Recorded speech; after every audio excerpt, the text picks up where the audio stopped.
I found this dresser at the thrift store and I was very excited to refinish it. I imagined how I would strip this paint and find a beautiful wood underneath, at least birch or walnut if I'm lucky. Of course, I knew that if this dresser was repainted following all the rules with prep work and primer, it could be a lot of work. But I was hoping that this dresser, like many other dressers I worked with, was just painted with latex paint.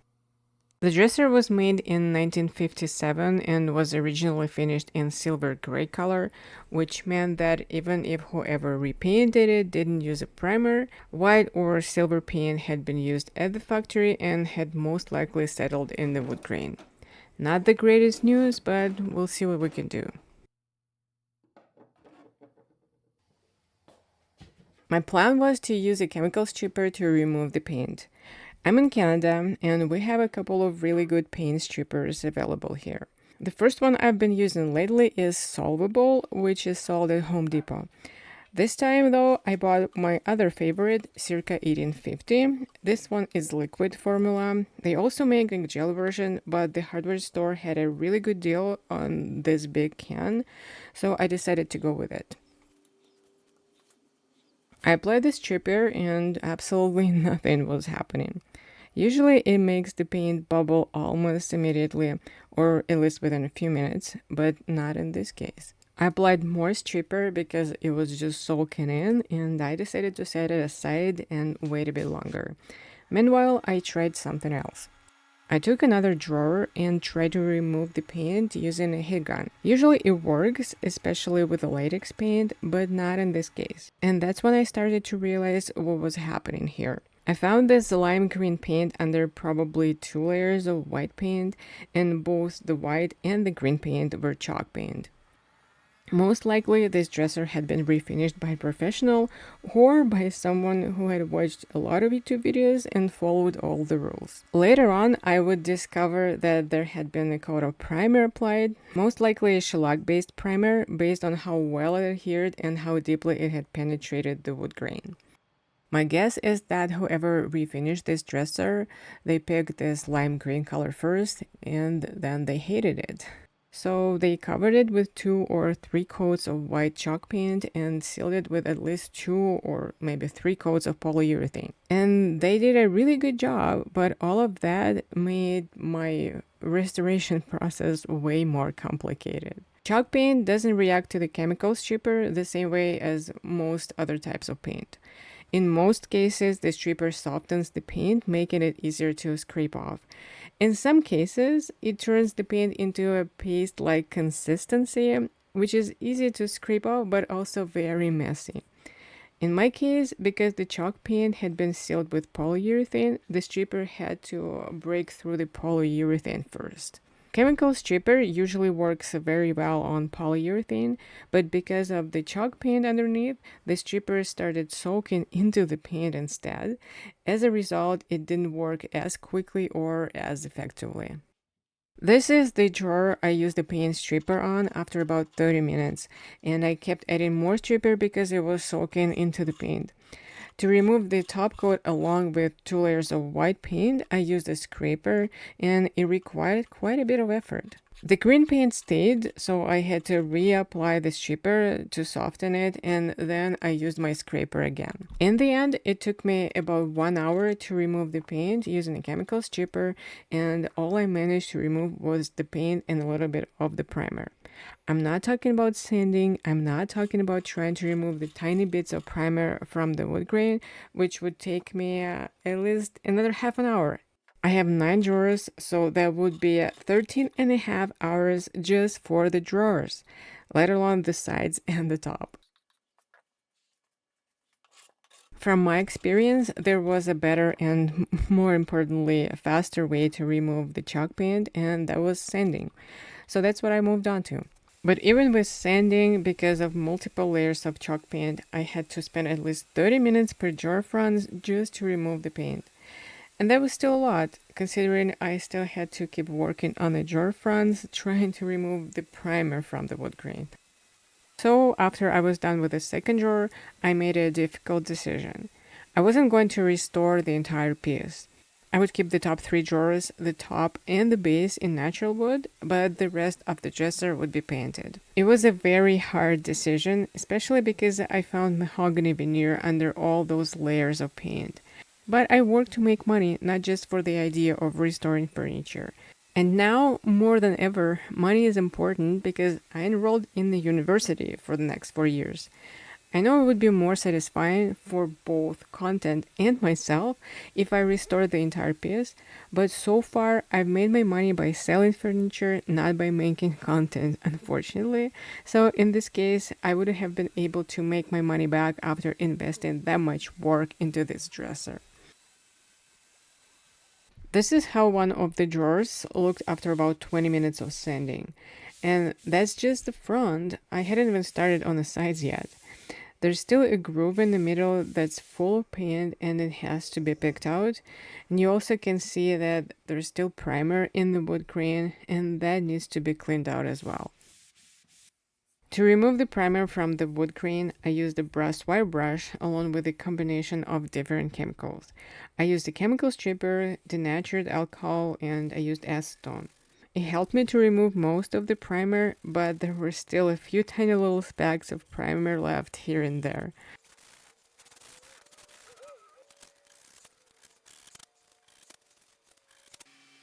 Once I was done with the drawer fronts, I went ahead and I sanded the top.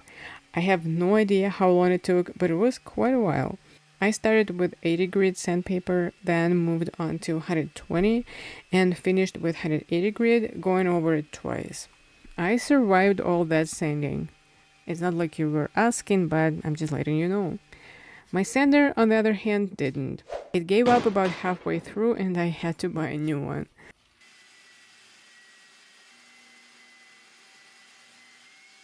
This is how the top looked like after sanding.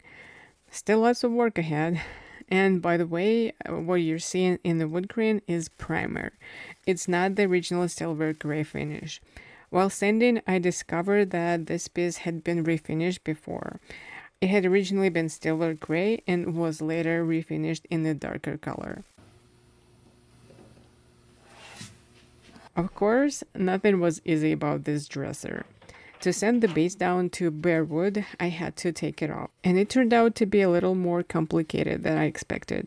Some of the parts were glued together, and the paint had also seeped into the gaps, basically acting like a glue. So, to dissolve the glue and soften the paint, I used acetone. I tried to work it into every gap where the glue might have been applied using a syringe, and once the acetone started loosening everything up, I wiggled the base back and forth until eventually I was able to take it off.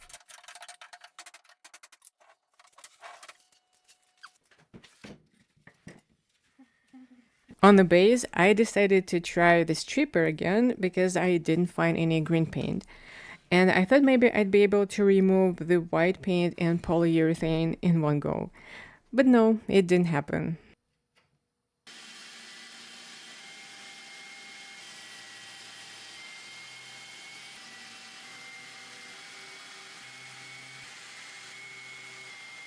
There was a pretty big dent on the top that I filled with wood filler, and once it dried, I sanded it smooth.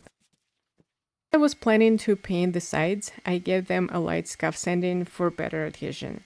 I didn't apply any primer here because, first of all, there is already primer underneath. Plus, there are a few coats of chalk paint, so I don't think I'll have any adhesion problems. On the bottom drawers, there were a few holes made for the hardware. I wasn't going to use any of those holes, so I wanted to cover them with wooden plugs. But before doing that, I re-drilled the holes to make the holes slightly bigger because my plugs were bigger.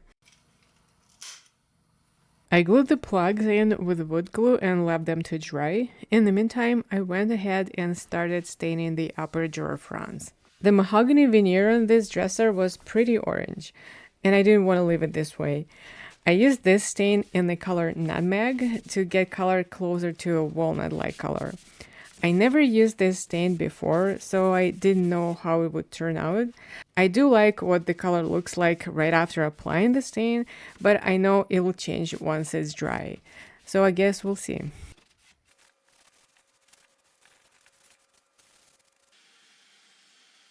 Once the glue had dried, I sanded the plugs flush. The plugs are made out of pine, which is soft wood, so even with the ends still sticking out like that, they sand it down pretty quickly and easily. And since the drawers will be painted, I also gave the surface a light scuff sanding. It's pretty common to end up with tiny gaps around the plugs. The old handles, they wore down the surface over time, so I usually just fill those little gaps with wood filler. Another thing that happens a lot is that after you plug the holes and sand everything nice and smooth, it looks perfect at first. But once you paint it, you might still notice where the plugs are. And by notice, I don't mean they jump out at you. You really have to look for them because they show up as faint little circles. That happens because of the texture difference. For example, here the plugs are bare wood and the rest of the surface is painted. At this point, I wasn't too worried about it since I was planning to add new, fairly big handles. And they meant to cover those little imperfections anyway, so I didn't do anything about it.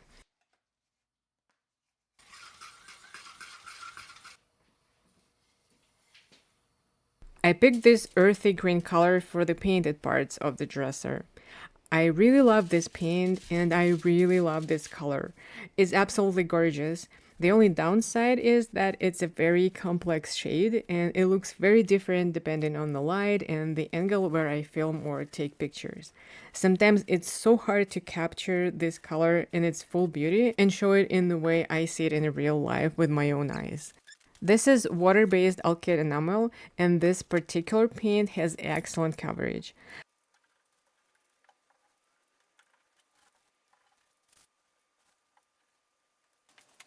While the paint was drying, I moved on to the base.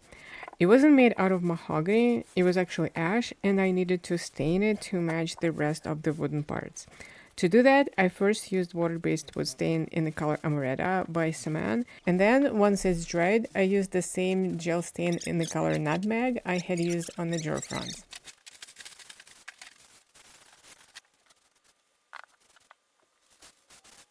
To remove the paint from brass parts of the base, I soaked them in acetone.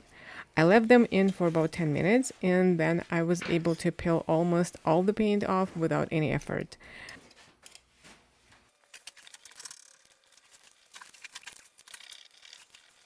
After removing the paint, I sanded the parts by hand with 220 grit.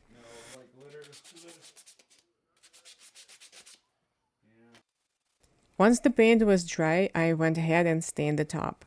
For that, I used exactly the same gel stain in the color Nutmeg I used on the drawers. Here's what one of the drawer fronts looked like after the first coat of paint and the light sanding between coats. And you can see here what I was talking about. You can see the plugs. Without sanding, they barely noticeable. You would have to look closely to notice them.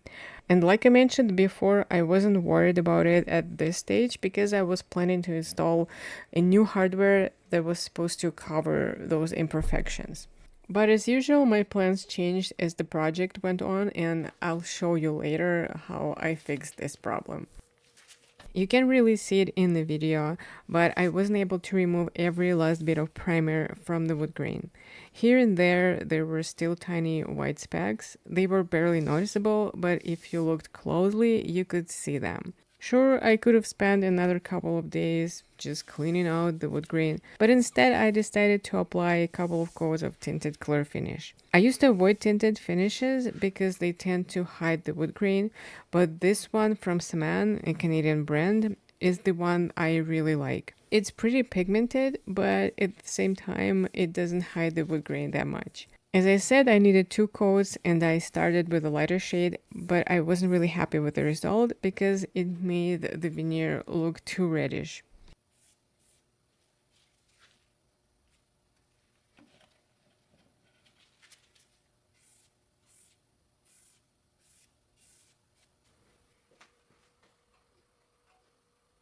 This is how they turned out after that first coat.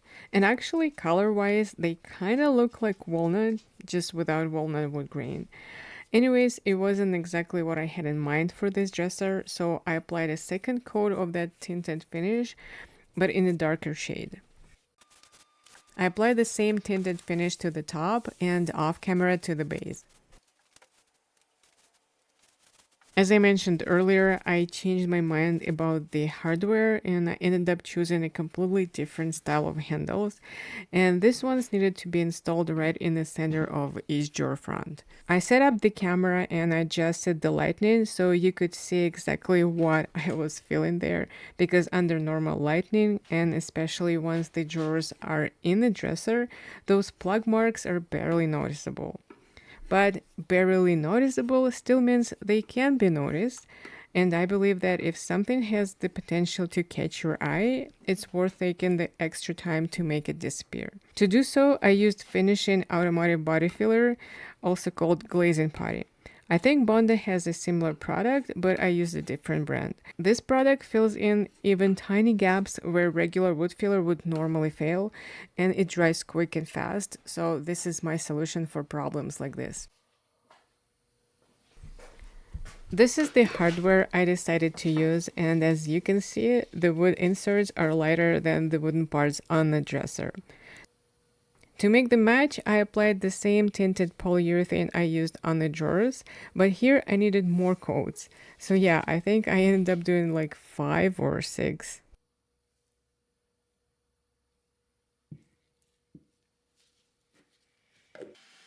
Once the putty dried, I sanded it smooth and then I applied 2 coats of paint.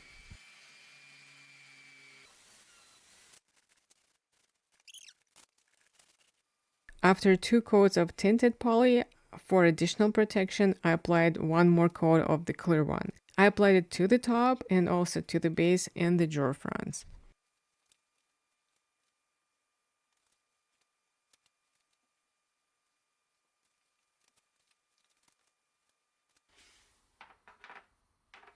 Since I had sanded the decorative breast pieces, they ended up looking lighter than the legs and the breast handles. To make everything match again, I gave the decorative pieces a light dusting of brass colored lacquer.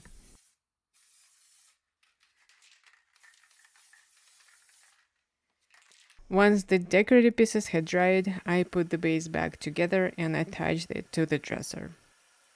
All I had left to do was drill the new holes for the hardware and attach it. And we're done. Let me remind you how this dresser looked before, and here's the after. And that's it for today.